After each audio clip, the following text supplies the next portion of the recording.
article you did on Uganda, and I was struck by what you wrote, I think, about Ugandans knowing about the prairies in Canada.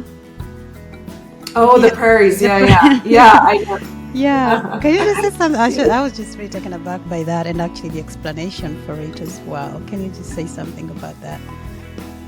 Yeah, it was one of the things that really struck me when I first moved there is, people would ask where I was from, and I would say I was born in India, and, I grew up in Canada, and, in Mali and even in Bangladesh to a certain extent, and that was usually enough, but Ugandans were really curious, and they wanted to know exactly where in Canada. When I told them Calgary or Alberta, which is where I grew up, they would be like, oh, the prairies, yeah, you grow wheat and you have cattle there.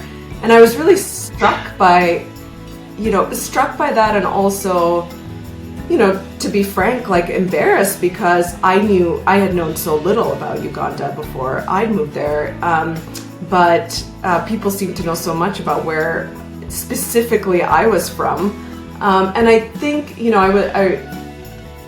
I eventually realized that was because of the sort of colonial curriculum that was still in place in a lot of Ugandan schools, that people were still learning about the prairies as sort of this model for agriculture, when in reality it's very different from Ugandan agriculture. Even the crops and everything are very different. But yeah, I was really struck by that, and I think